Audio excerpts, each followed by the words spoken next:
Bạn có đang tin tưởng tuyệt đối vào mật khẩu 123.456 hay lớp bảo mật ngân hàng mà họ quảng cáo là siêu cấp VIP Pro của mình không? Tỉnh lại đi bạn ơi! Một ngày đẹp trời, tất cả đống ổ khóa kiên cố đó sẽ tan chảy nhanh như kem ốc quế gặp nắng hè Sài Gòn cho mà xem. Lúc đó thì ôi thôi, từ tiền tiết kiệm, bí mật quốc gia cho đến cả cái lịch sử duyệt web đen tối của bạn cũng bay giữa trời luôn.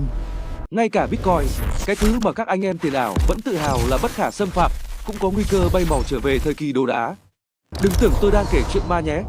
Kẻ thủ ác này có thật 100% và nó đang đến gần hơn cái ngày bạn trả hết nợ đấy. Đó là Quy Ray. Và chùm cuối đứng sau vụ này không ai khác chính là cỗ máy mà Tito đang nhìn lác cả mắt đây. Máy tính lượng tử, quái vật của tương lai. Nhiều người bảo, ôi dào, chắc nó cũng chỉ như cái máy tính ở nhà nhưng lắp thêm RAM cho mạnh chứ gì. Sai, sai bét nhè luôn nhé các bạn. So sánh máy tính tưởng với nó, chẳng khác nào bạn lấy con xe đạp thồ ra đua tốc độ với phi thuyền của người ngoài hành tinh vậy. Hít khói không kịp đâu. Vậy con quái vật này hack thế giới kiểu gì? Liệu ví tiền của bạn có toang thật không? Để Tito bật bí mật động trời này cho mà nghe. Máy tính nhà bạn dây an toàn và nhé. Đến đâu? Chúng ta cùng kén chi tiết bay vào cái hố tàu lượng tử để tìm câu trả lời ngay bây giờ. Một cách chậm chạp mà thôi. Máy tính nhà bạn dù xịn sò đến đâu, thực ra cũng chỉ là một thanh niên gỗ tàu chỉ biết đếm đúng 2 số 0 và một cách chậm chạp mà thôi. Nó hoạt động y như cái công tắc đèn này nè, tắt là 0, bật là 1. Rất rõ ràng, mạch lạc, nhưng mà chán như con rán và quá cứng nhắc. Muốn giải toán, nó phải thử từng trường hợp một. Kiểu như bạn đi tìm người yêu mà phải gõ cửa từng nhà trong thành phố vậy, mệt đứt cả hơi. Nhưng máy tính lượng tử thì khác. Nó dùng QUBIT. Thằng này tham lam hơn nhiều. Nó không thích chọn phe không hay một mà muốn tất cả. Hãy nhìn đồng xu đang quay tiết này đi. Lúc nó đang quay, đố bạn biết nó là sấp hay ngửa. Trong thế giới lượng tử, nó là cả hai cùng một lúc. Hiện tượng này gọi là chồng chập. Nó giống như việc bạn vừa đi cày deadline ở công ty, vừa nằm ngủ nướng ở nhà cùng một lúc vậy. Ước gì được thế nhỉ? Để dễ hình dung sức mạnh, hãy thử thả một chú chuột vào mê cung đi tìm miếng phô mai. Đây chính là cách mà máy tính thường làm việc hiện nay. Chú chuột tội nghiệp phải chạy thục mạng, đâm đầu vào ngõ cụt, quay lại, rồi thử đường khác. Một quá trình cực kỳ chậm chạp và tốn cơm tốn gạo. Còn máy tính lượng tử nó không thèm chạy làm gì cho mệt. Nó chơi chiêu phân thân chi thuật như ninja, biến thành dòng nước luôn. Nó biến thành dòng nước, tràn vào tất cả các ngõ ngách cùng một lúc. Đường nào có phô mai là nó tóm được ngay lập tức. Hack game rõ ràng luôn. Sức mạnh này tăng theo kiểu thánh gióng nhé. Chỉ cần khoảng 300 QUBIT thôi là nó chứa nhiều trạng thái thông tin hơn cả số nguyên tử trong toàn vũ trụ rồi. Chưa hết đâu, tụi này còn một chiêu bá đạo nữa gọi là rối lượng tử. Nghe cái tên thôi là đã thấy rối não rồi đúng không nào? Tưởng tượng hai hạt lượng tử như cặp song sinh có thần giao cách cảm. Dù bạn tách chúng ra xa nhau, một đứa ở Việt Nam, đứa kia bay sang tận Mỹ, thì bạn cứ thử ngắt nhéo đứa ở Việt Nam một cái, đứa ở Mỹ sẽ hét lên á ngay lập tức. Không cần wifi, không cần 4G mà vẫn kết nối. Bác Einstein nhà ta từng gọi cái này là hành động ma quái từ xa. Ông mà còn sống chắc cũng phải vào đầu bứt tai chịu thua với tụi này thôi. Nhờ mấy chiêu ma đạo này, máy tính lượng tử có thể giải quyết những bài toán hóc búa mà các siêu máy tính hiện nay phải bó tay toàn tập. Việc mà siêu máy tính cần đến 10.000 năm mới giải xong, thì anh bạn lượng tử này sự đẹp gọn gàng chỉ trong vòng 200 giây ngắn ngủi. Tưởng tượng bạn đang ngồi dò mật khẩu wifi nhà hàng xóm, bình thường dò cả đời không ra, giờ thì bụp một cái là có phát dùng chùa ngay và luôn. Chính cái sức mạnh bá đạo trên từng hạt gạo này đang khiến các chuyên gia bảo mật hàng đầu trên thế giới phải toát mồ hôi hột đấy các bạn ạ.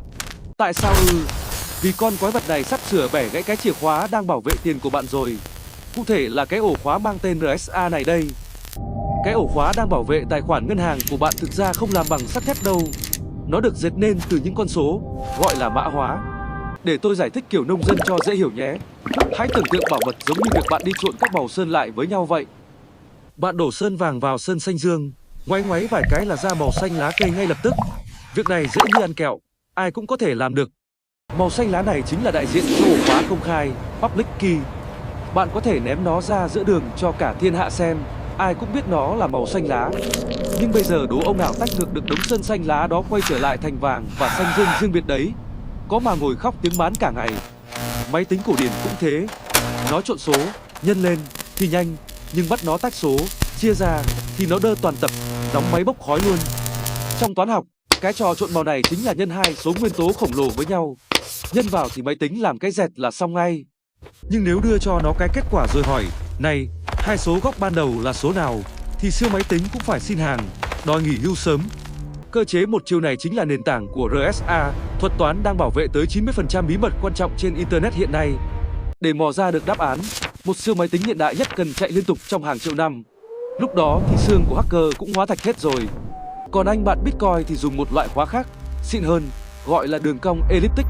Nghe tên là thấy cong cong vẹo vẹo khó chịu rồi đúng không? Nó giống như đánh pizza trên một cái bàn méo mó vậy. Đánh đi thì dễ, nhưng nhìn điểm bóng rừng mà đoán được chọc gậy từ đâu thì Thánh cũng chịu. Nhờ cái đường cong quái đản đó, khóa của Bitcoin ngắn hơn nhiều so với RSA nhưng độ bảo mật thì lại trâu bò hơn gấp bội phần.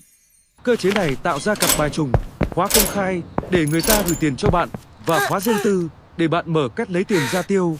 Cái khóa riêng tư, private key, chính là sinh mạng của bạn.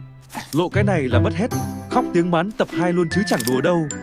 Suốt bao năm qua, hacker nhìn vào cái ổ khóa toán học này mà chỉ biết nuốt nước miếng thèm thuồng. Vì không có máy nào đủ sức tính ngược lại được. Chúng ta đã ngủ quên trên chiến thắng, tin rằng, yên tâm đi, phải mất cả triệu năm nữa máy tính mới giải được cơ mà, cứ ngủ ngon đi. Nhưng đời không như là mơ. Trong khi chúng ta đang ngủ ngon, thì một con quái vật khủng khiếp đã được đánh thức trong phòng thí nghiệm. Cái giả thuyết mất hàng triệu năm sắp sửa trở thành trò cười cho thiên hạ. Vì định luật cuộc chơi đã thay đổi hoàn toàn rồi. Và người gióng lên hồi chuông báo tử cho các ổ khóa này chính là người đàn ông này, Peter Shaw, cùng thuật toán mang tên ông. Năm 1994, trong khi cả thế giới đang khóc hết nước mắt vì vua sư tử, thì Peter Shaw đã âm thầm tạo ra một bản án tử hình cho Internet. Máy tính thường muốn phá khóa RSA thì phải dùng sức trâu, kiểu lấy búa tạ đập vào cửa sắt, đập đến mùa quýt sang năm cũng không xong. Nhưng thuật toán Shaw thì thâm thúy hơn nhiều. Nó giống như một ca sĩ opera có giọng hát trời phú vậy. Ông ta không cần đập ly, ông ta chỉ cần tìm đúng cái tần số rung động của cái ly đó, rồi ngân nga một nốt thật cao và ngân dài. Và choang, cái ly tự vỡ tan tành vì không chịu nổi sự cộng hưởng. Một cách làm nhẹ nhàng, tình cảm mà độ sát thương thì cực cao. Trong thế giới lượng tử, các câu trả lời sai sẽ tự triệt tiêu nhau, chỉ còn lại câu trả lời đúng duy nhất là được khuếch đại lên cực đại. Nhờ chiêu cộng hưởng này, ổ khóa RSA không bị phá vỡ, mà nó tự nguyện mở ra dâng hiến bí mật cho hacker luôn. Mới cay chứ. Bạn sẽ bảo, ôi dào, máy tính lượng tử giờ đã chạy ngon đâu, chắc còn phớt mới lo. Bình tĩnh nào, đừng vội mừng sớm như vậy. Hacker bây giờ khôn lắm. Tụi nó đang chơi chiến thuật, thu thập trước, giải mã sau.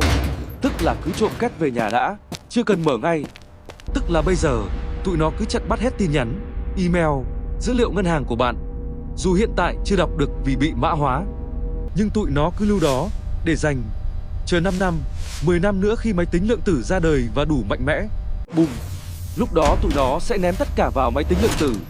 Và thế là mọi bí mật trong quá khứ của bạn bị phơi bày trong tích tắc. Hãy tưởng tượng 10 năm nữa, những tin nhắn tán tỉnh xến xúa hay tấm ảnh trẻ trâu bạn gửi hôm nay bỗng dưng bị public cho cả thế giới xem. Hay nghiêm trọng hơn là bí mật kinh doanh, hồ sơ bệnh án, thông tin tình báo quốc gia. Hết hạn bảo mật cái là coi như toang luôn. Vì thế, cuộc đua này không phải là chuyện của tương lai xa xôi, mà là chuyện cháy nhà chết người ngay bây giờ rồi các bạn ạ. Đó là lý do tại sao Google, IBM hay các chính phủ đang đổ hàng tỷ đô la vào cuộc đua này. Ai chậm chân là thua trắng.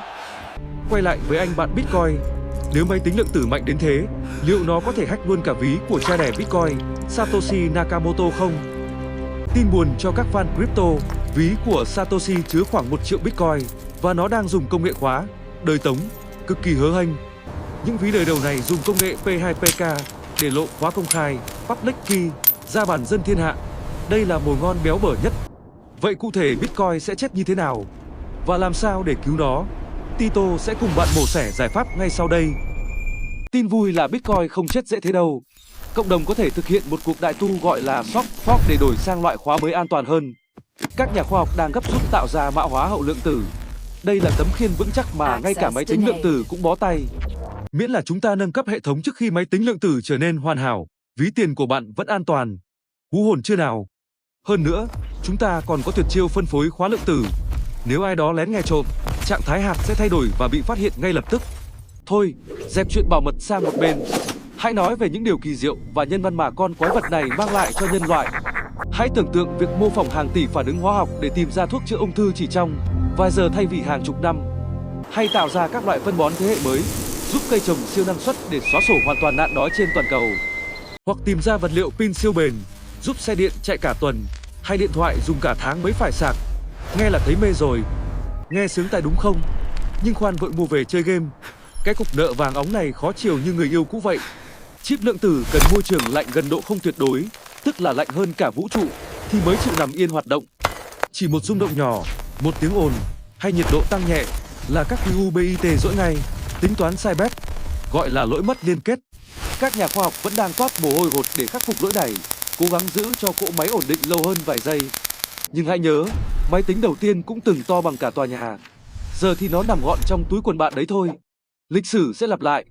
Chúng ta đang đứng trước bình minh của một kỷ nguyên mới, nơi những điều không thể của hôm nay sẽ thành có thể của ngày mai. Từ y học, khí hậu, trí tuệ nhân tạo đến khám phá vũ trụ, máy tính lượng tử là chìa khóa vạn năng mở cánh cửa đó. Sức mạnh càng lớn, trách nhiệm càng cao. Tương lai tồi tệ hay tốt đẹp hoàn toàn do chính con người chúng ta quyết định. Theo bạn, bao lâu nữa chiếc máy này sẽ phổ biến? 10 năm, 20 năm hay không bao giờ? Hãy cho Tito biết ý kiến nhé.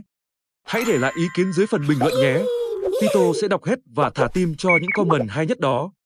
Nếu thấy video này hữu ích, đừng tiếc một like để ủng hộ tinh thần cho cả team Kén Tri Thức làm video tiếp theo nhé. Tại Kén Tri Thức, chúng mình luôn nỗ lực không ngừng mỗi ngày để biến tri thức khô khan hóa thành những cánh bướm rực rỡ. Bấm đăng ký và bật chuông ngay để không bỏ lỡ chuyến tàu tri thức đến tương lai vào tuần sau nhé. Cảm ơn bạn đã dành thời gian theo dõi. Mình là Tito. Xin chào và hẹn gặp lại các bạn trong những video tiếp theo.